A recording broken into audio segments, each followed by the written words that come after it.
About Marconi, one of the most important scientists of this century. Travel into space to a galaxy far, far away to meet friends and foes from the feature film Star Wars. And watch out for some chemical reactions in the studio when Richard and I try out a few experiments. Hello, welcome to Wednesday's BP. We're getting all tuned up here for an extravaganza of a show. Yes, well, at least this is one experiment that works. Not sure that the others will later on, but we will see.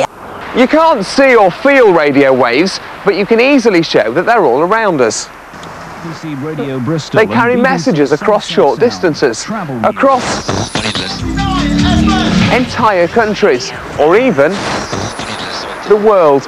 100 years ago, few people on the beach here in Weston-super-Mare would have known anything about them. But out there on the cliffs, a remarkable experiment was about to take place. Up here on Brean Down, a young Italian experimenter hoped to hear a noise sent by radio waves across the water from South Wales.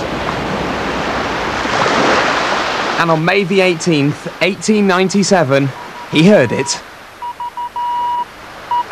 His experiments would change the world. Guglielmo Marconi was born in Bologna in Italy. As a child, he was always interested in making things work. He did endless experiments in a room in his attic. His parents complained that he never came down for meals. Marconi was fascinated by electricity, and when he was 13, he learnt Morse, the code used to send messages along telegraph cables. He began to have ideas. When he was 20, Marconi read about the discovery of radio waves. At the GEC Marconi archive, they've preserved much of Marconi's early apparatus, including one of his earliest radio transmitters. This transmitter is 100 years old, and this is how it works. If I press this Morse key, it creates an electrical circuit. Now, if I press it again, you can see there's a spark there in between the balls, and that spark generates radio waves that can be picked up by a radio receiver. Marconi was able to send short signals across a room, then across his parents' house, and finally he managed to send a signal out of the house to the other side of a nearby hill. His brother waited with a gun, which he fired when the signal came through. The most obvious use for his discoveries was in sending messages to ships at sea. In 1896, Marconi came to Britain, which had the biggest navy in the world. This is what Marconi was sending, the dots and dashes of Morse. It's a code that's been in use for 160 years, but this is the only bit I know, which is 3 dots, which spells S, 3 dashes for O, and 3 more dots, S.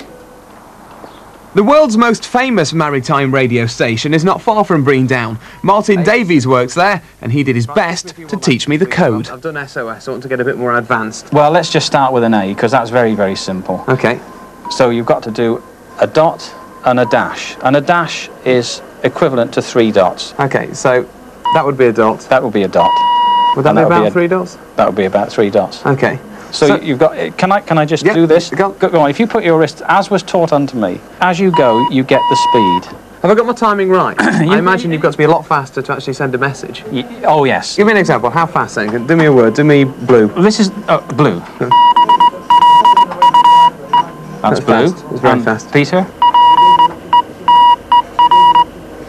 It was time for me to send a coded message. Martin's waiting to read my message. Now, he can't hear what I'm saying at the moment because he's got his headphones on, so this is it. I'm going to say, over to you, Romana.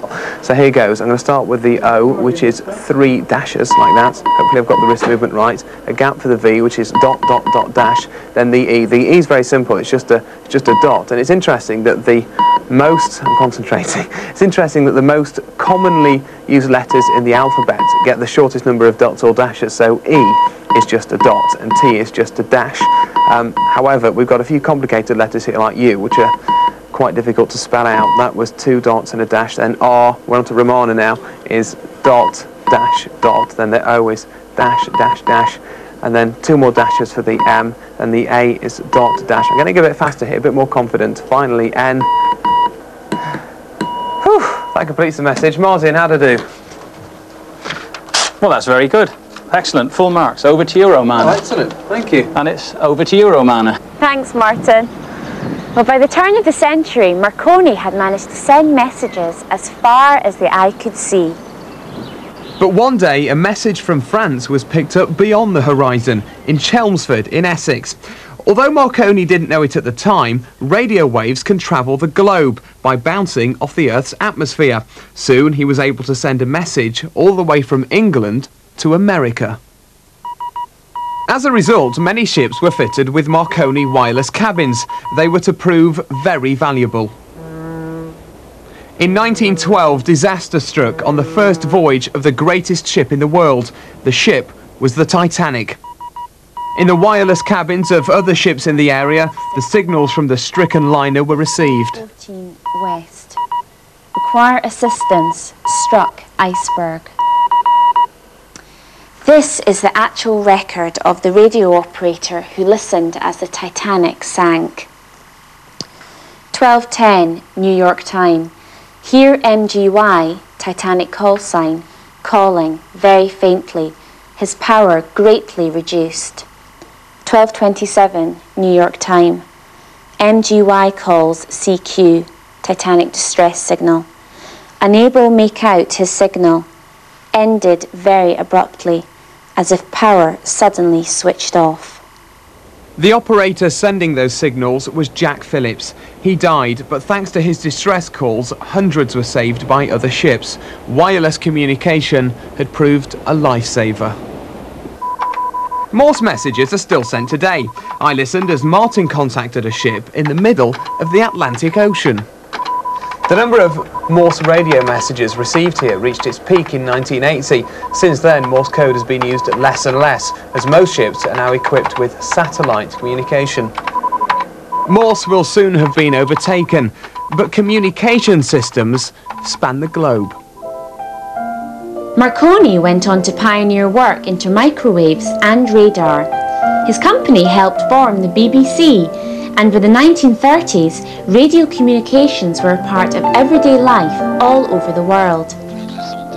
He had been born into a world where the airwaves were silent, and when Marconi died 60 years ago, they were silenced just once more. The following day, every radio station in the world went quiet for 2 minutes to mark the passing of one of the greatest scientists of this century.